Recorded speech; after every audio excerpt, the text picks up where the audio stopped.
components of food. A request before starting the question answers. For easy learnings, like the video, subscribe the channel, share and press the bell icon button.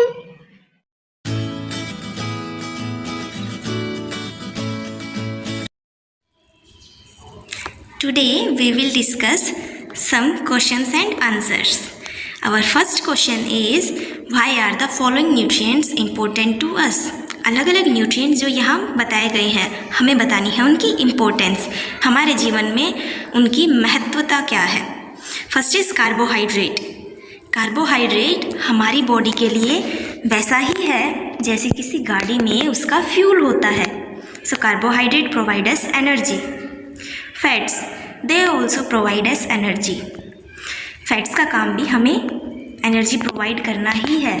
तो दोनों में difference और क्या ज़रूरत है अलग अलग, देखिए फैट्स स्टोर हो सकते हैं और उनको फ्यूचर में हम यूज़ कर सकते हैं।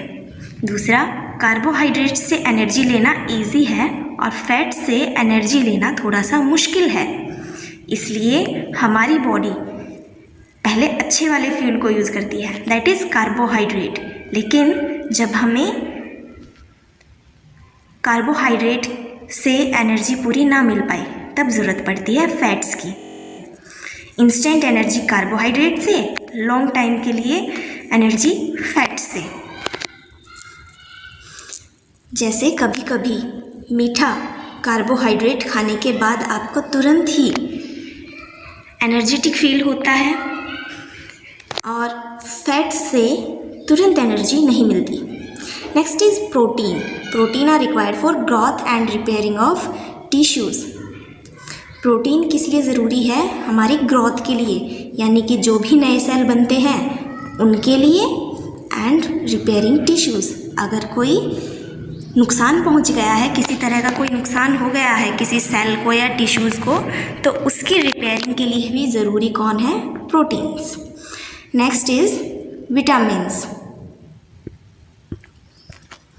विटामिन्स का क्या काम है? They are needed for proper functioning of our body. अलग अलग विटामिन्स के अलग अलग फंक्शंस हमने पढ़े थे, टेबल याद है आपको? हाँ बिल्कुल वही।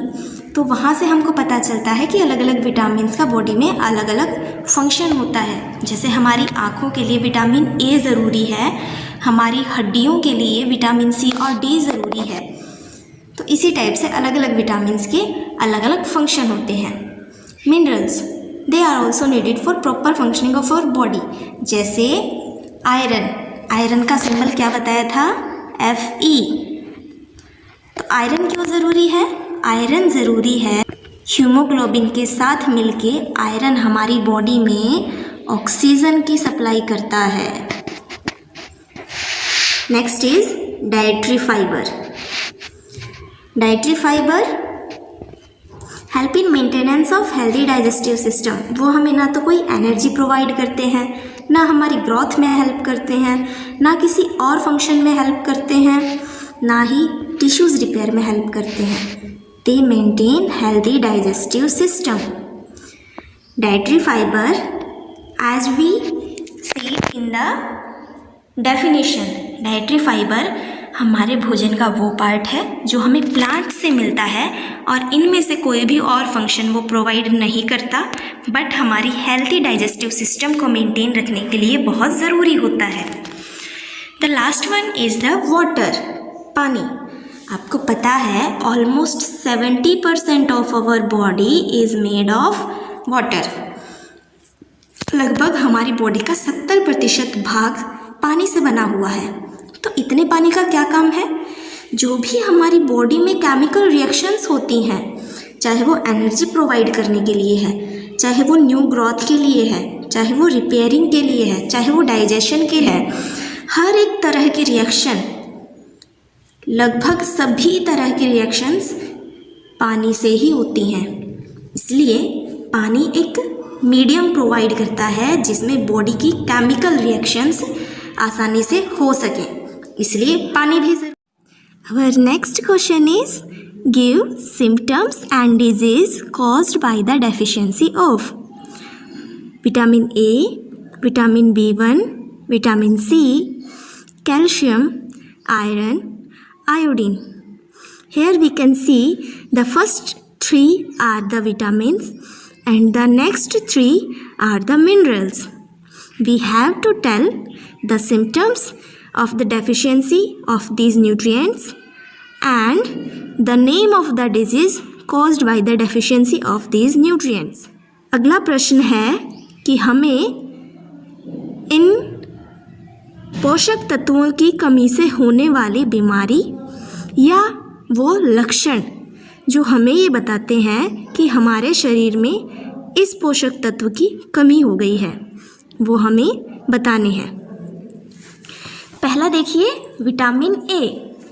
विटामिन ए हमारी आँखों की हेल्थ के लिए बहुत ज़रूरी है. इसकी कमी से जो बीमारी हो सकती है उसका नाम है नाइट ब्लाइंडनेस. और विटामिन ए की कमी के लक्षण हैं loss of vision in darkness, ये sometimes complete loss of vision. इसकी कमी से कम रोशनी में ना देख पाने की समस्या या फिर पूरी तरह से दृष्टि खो जाने की समस्या हो सकती है. Next is vitamin B1. Vitamin B complex, इसमें से एक है विटामिन B1 और विटामिन B1 की कमी से होने वाली बीमारी का नाम है बेरी-बेरी.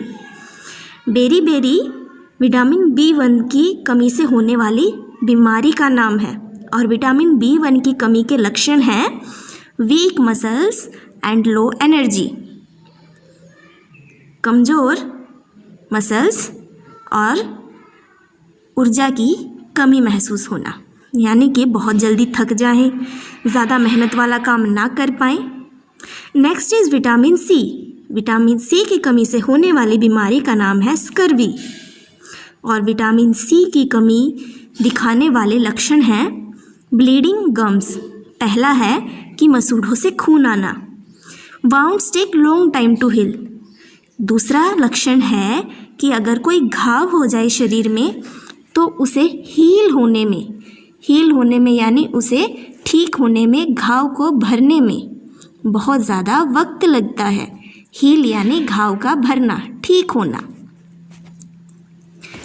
Next is calcium.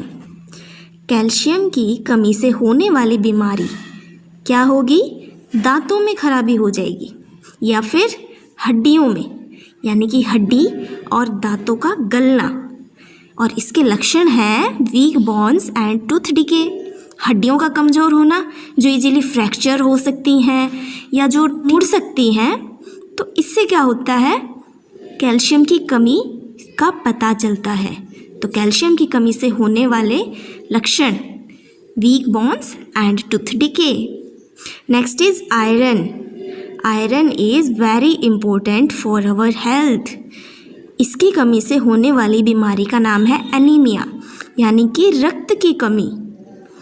इसमें शरीर में कमज़ोरी महसूस हो सकती है, शरीर का रंग पीला पड़ सकता है और नाखूनों का रंग सफ़ेद हो सकता है या नाखूनों पर सफ़ेद थक्के बन सकते हैं. एनीमिया आयरन की कमी से होने वाली बीमारी है. आयरन हीमोग्लोबिन का एक बहुत ही इम्पोर्टेंट पार्ट है और अगर आयरन उसमें नहीं होगा तो ऑक्सीजन की सप्लाई हमारी बॉडी में नहीं हो पाती.